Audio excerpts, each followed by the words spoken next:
Assalamualaikum warahmatullahi wabarakatuh. Innal hamdalillah nahmaduhu wa nasta'inuhu wa nastaghfiruh wa na'udzu billahi min syururi anfusina wa min sayyiati a'malina. May yahdihillahu fala mudhillalah wa may yudlilhu fala hadiyalah.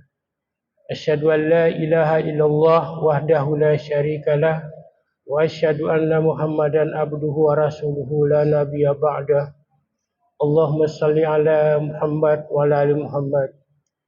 Qala Allah Ta'ala fil Qur'anil Karim, a'udzu billahi minasy syaithanir rajim. Bismillahirrahmanirrahim.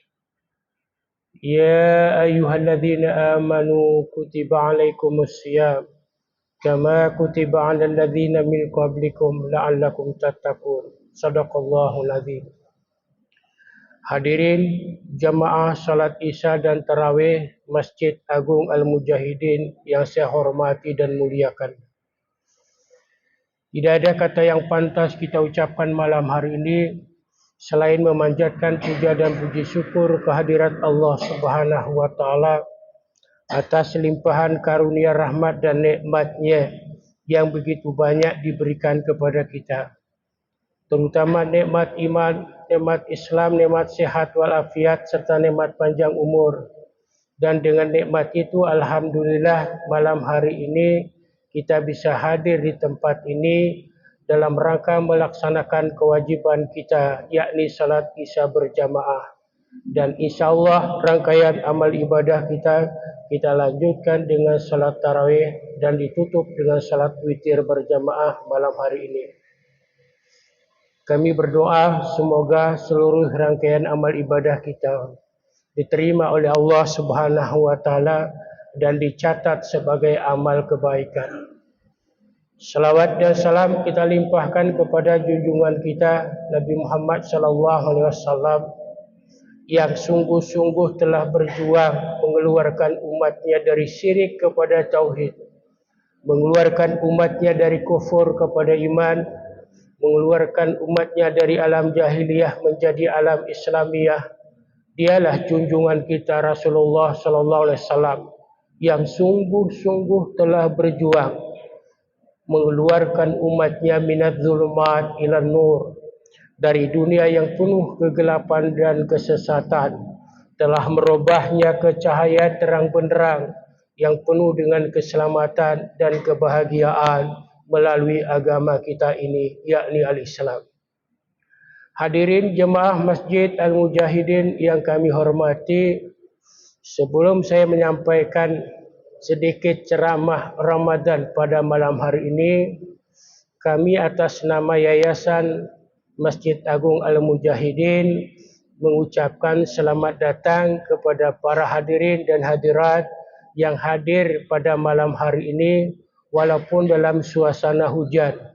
Mudah-mudahan bahawa semangat jihad Bapak Ibu hadir di sini akan menambah berat timbangan amal baiknya. Untuk tahun ini bahawa yayasan masih banyak program-program yang akan dilaksanakan berkaitan dengan pelayanan kepada seluruh jemaah Masjid Al-Mujahidin. Karena itu bahawa untuk tahun ini yayasan mengetatkan ikat pinggang bahawa tidak seperti selama ini mungkin setiap malam ada ceramahnya, tapi untuk tahun ini kita akan ganti 3 hari ceramah. Tapi di luar ceramah itu nanti sebelum witir ada rencana dari DKM akan membaca Al-Quran, mungkin beberapa ayat, 1 halaman lebih kurang lebih. Intinya adalah Ramadan tahun ini harus lebih berkualitas, lebih bermutu daripada yang sudah-sudah. Di samping itu juga Ramadan tahun ini bahwa setiap sore untuk 10 hari pertama panitia menyiapkan iftar dan makan berat bersama setiap sore di lantai bawah. Bagi jemaah yang kebetulan musafir atau sempat maghrib di sini, silakan nanti berbuka di bawah dan setelah solat maghrib dilanjutkan dengan makan bersama-sama di lantai 1. Bagi jemaah yang ingin menyumbang makanan, silakan panitia menerima dengan tangan terbuka sumbangan dari bapa ibu, karena setiap sore di awal Ramadan biasanya jemaah yang berbuka di Masjid Mujahidin bisa 200 atau 150 orang. Di samping itu, bahwa mohon maaf, ternyata apa yang dirancangkan oleh bagian sarana prasarana masjid, bahwa ruang wuduk yang sebelah kiri kita, yang sebelah kiri atau sebelah kanan dari bapak-bapak sebenarnya sudah bisa dipakai, walaupun belum sempurna betul, karena masih tinggal finishing, masih beberapa hal yang harus dilengkapi untuk kesempurnaan ruang wuduk itu. Bagi bapak-bapak yang bawa motor, mobil, bisa masuk dari jalan besar langsung parkir di sebelah kiri kami atau di sebelah kanan bapak-bapak. Sebagian memang di depan, tapi adalah sebagian nanti di sebelah kiri. InsyaAllah nanti petugas keamanan akan mengatur kegiatan itu. Baik hadirin jamaah mujahidin yang kami hormati. Saya kira bahawa salah satu bulan yang sangat ditunggu-tunggu kehadirannya oleh orang-orang beriman, yaitu yang disebut dengan bulan Ramadan. Kenapa bulan Ramadan ini sangat dinantikan, sangat ditunggu kehadirannya, sangat didambakan kehadirannya oleh orang-orang yang beriman? Pasti punya maksud, punya tujuan, punya makna, punya apa? Keutamaan-keutamaan. Kenapa Ramadan ini sangat ditunggu kehadirannya? Karena itulah bagi sebagian orang beriman, kalau datang bulan Ramadan, mereka menyambut dengan spanduk atau ucapan marhaban ya Ramadan. Selamat datang bulan Ramadan. Karena itulah menyambut Ramadan tahun ini yang harus kita lakukan adalah pertama, lapang dada. Kita bersyukur kepada Allah Subhanahu wa taala bahawa satu bulan yang ditunggu selama 11 bulan sudah datang di depan kita. Yang kedua, bahawa di bulan Ramadan ini harus menjadi bahan evaluasi, menjadi bahan bercermin diri, melihat diri sendiri, melihat sepak terjang diri sendiri selama ini. Karena itulah dengan melihat diri sendiri, melihat kelakuan diri sendiri, kita tahu kebaikan ataupun kejahatan ataupun dosa yang pernah kita lakukan. Karena itulah Ramadan ini harus kita sama-sama bertekad, harus lebih baik daripada Ramadan tahun yang lalu. Ramadan tahun ini harus lebih bermutu, harus lebih berkualitas daripada Ramadan yang sudah-sudah. Hadirin yang berbahagia, karena Ramadan ini hanya setahun sekali datang di depan kita. Maka Rasulullah waktu naik ke mimbar di awal Ramadan, waktu dia meniti tangga pertama, Rasulullah mengangkat tangan kemudian berdoa amin. Waktu Rasulullah kemudian masuk ke tangga kedua, Rasulullah mengangkat tangan kemudian berkata amin. Sahabat bingung yang melihat, ada apa Rasulullah? Dalam hati mereka belum sempat bertanya. Kemudian pas tangga yang ketiga, Rasulullah berkata amin. Setelah selesai khutbah, kemudian Rasulullah turun. Sahabat bertanya, wahai Rasulullah, kenapa anda mengucapkan amin 3 kali? Padahal kami tidak dengar siapa yang berdoa kepada anda. Rasulullah menyatakan bahwa kenapa saya mengucapkan amin 3 kali. Yang pertama kata Rasulullah, bahwa sangat rugilah manusia kalau bertemu dengan Ramadan, dia tidak meningkat kualitas iman, ilmu dan amalnya. Amin kata Rasulullah. Yang kedua, kenapa anda menyebut amin wahai Rasulullah? Rasulullah menyatakan, sangat rugilah manusia yang apabila bapa ibunya masih ada atau salah satunya masih ada, tapi anaknya tidak berbakti kepada kedua orang tuanya atau salah satunya.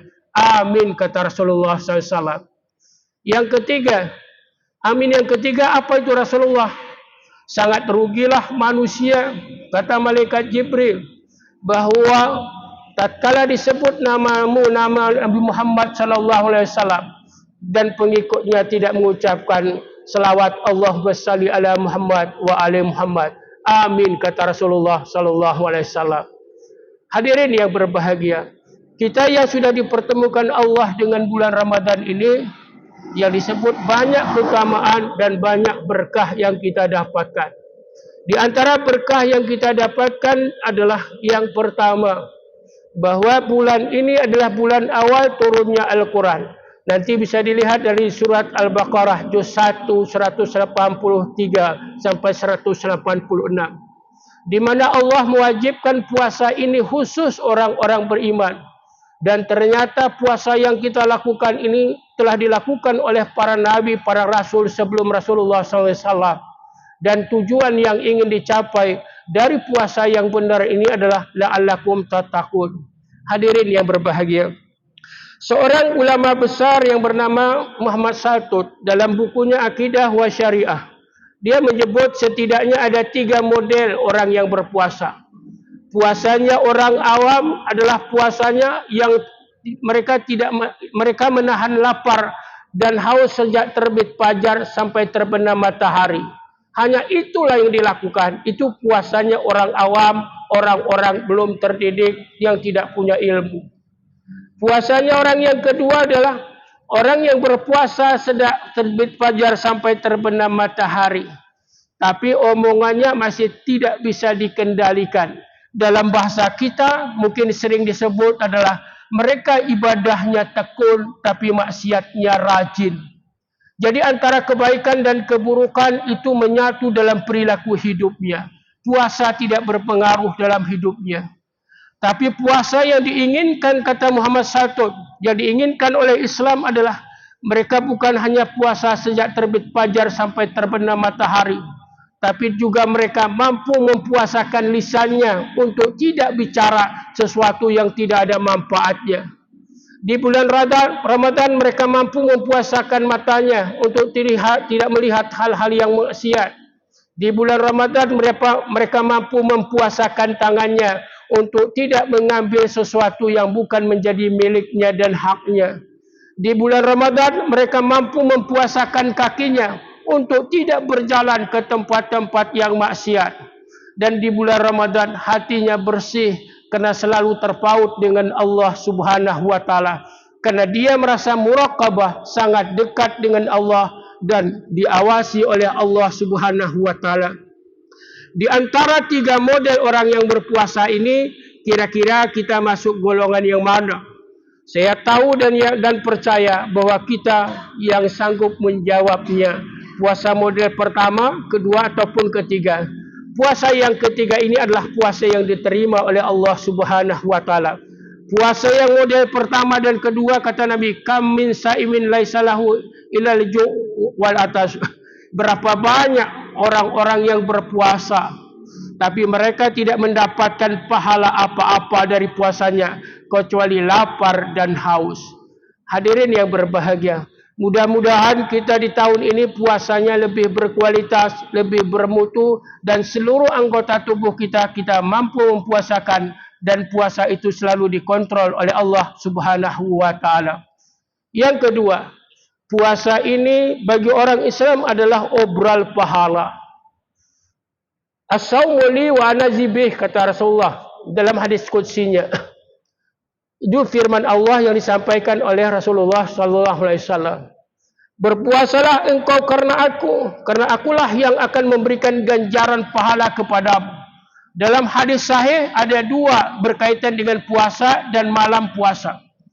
Yang pertama adalah bahwa apabila datang bulan bersama Ramadan dan iman dan ihtisaban ghufira lahu ma taqaddama min dzambi. Hadis yang pertama.